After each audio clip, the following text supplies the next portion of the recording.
When someone first sees ISV Toolkit, what is the one idea you hope that they leave with? The one idea is really that a lot of the time we're engaging with a certain persona and role inside an ISV, and that is the channel team. There is lots of software and tooling available for marketing teams, signals, intent, ABM, understanding what your customers are doing, understanding how best to approach your customers. There is similar tooling for salespeople, outreach tooling, account management tooling, CRM. Channel tooling isn't really a mature and rich space. Partner relationship management software is kind of best effort, never fully adopted. It's not really for the channel manager themselves, it's for the partners downstream. And so I think when the first user comes across ISV Toolkit, what I want them to feel is that finally someone has brought some innovation to my role. This is something in testing and the early access that we've worked with other channel users has been the feedback constantly, which is that I used to spend hours doing this manually, and it's something that they've spent hours doing manually in role after role after role. There was nothing and is nothing which is specifically designed for this particular user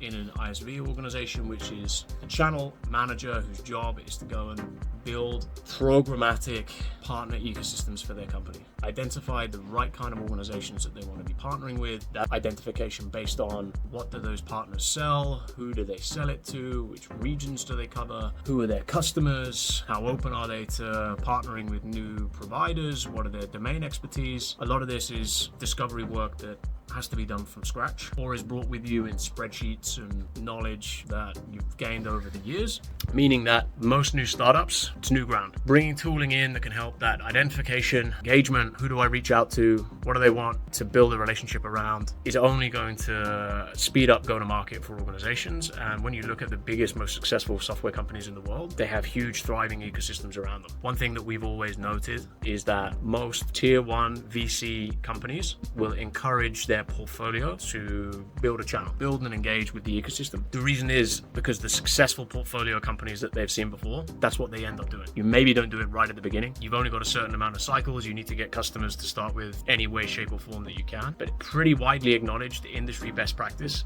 is that you sell as a community, and widespread adoption requires a larger community. So how can you efficiently identify and engage with that community if everything's manual, if there is no central repository of data and analytics on which partners are suitable for you? It takes you longer. Ultimately, what are we trying to do? We're trying to bring digital transformation into a sector which has not seen really very much innovation or tooling since it was created or inception of partners and ecosystems, and also just make lives easier for the people on the front lines at both resellers and at ISVs, for people who are engaging with resellers, integrators, partners, whatever you want to call it. And then alongside that, just bring all the different go-to-market routes into one coherent layer. You will see huge amounts of material from cloud integration tooling providers, Tackle and Sugar, and cloud providers themselves, Azure, Microsoft, AWS, Google, about how marketplace deals now are predominantly partner-driven. Most organizations we work with, channel and marketplace are tenuously linked. What we are able to do now is provide integrated data across both of those channels to really allow our organizations, our client organizations, to select and engage with the right people to do a deal at the right time, at whatever stage of the pipeline that is. If you're looking for someone who can help you engage with a customer that you want to speak to, or you've gone through a POC, you need to get something transacted as fast as possible. What is the most efficient, cheapest, most convenient way to do that for both you and the end user? You're going to want to work with one of their major procurement providers or someone that they have a spending commitment with in the cloud world. This knowledge all exists. It hasn't been brought together in one place. It isn't easy to consume. It's locked behind manual, gate-kept, siloed, huge organizations that are sitting at that aggregation tier. We want to democratize that a little bit. We want to turn this into a modern software-based workflow.